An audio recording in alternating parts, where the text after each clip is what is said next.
அடித்து கொலை செய்து கடலில் வீசிவிட்டார்கள்.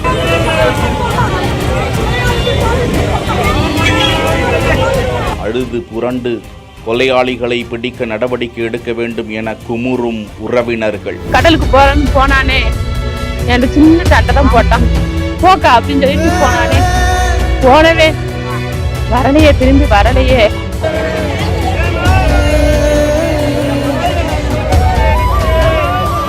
சாலை மறியல் போராட்டத்தில் ஈடுபட்டதால் பரபரப்பு, பதற்றம்.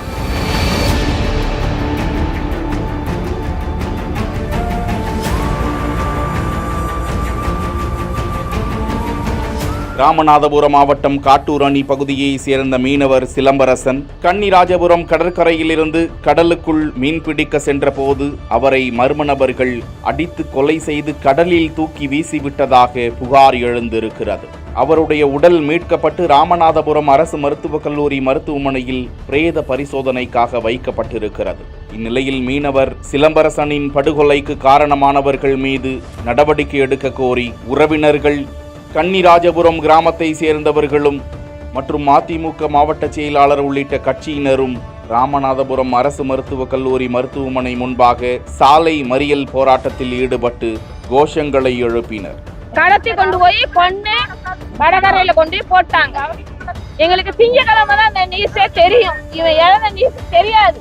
சனிக்கிழமையே பாடியை தூக்கி கொண்டு வந்து இங்க வச்சிருக்காங்க. அப்போது குற்றவாளிகளை, கொலையாளிகளை கைது செய்ய வேண்டும் என வலியுறுத்தி உறவினர்கள் சாலையில் உருண்டு புரண்டு அழுதது காண்போரை அதிர்ச்சிக்குள்ளாக்கியது. இதனால் ராமேஸ்வரம் மதுரை தேசிய நெடுஞ்சாலையில் போக்குவரத்து நெரிசல் ஏற்பட அங்கு குவிக்கப்பட்ட போலீசார் போராட்டத்தில் ஈடுபட்டவர்களிடம் பேச்சுவார்த்தை நடத்தி கலைய செய்தனர். கொலையாளிகளை கைது செய்யும் வரையில் உடலை பெறமாட்டோம் என உறவினர்கள் தொடர் போராட்டத்தில் ஈடுபட்டு வருவது குறிப்பிடத்தக்கது.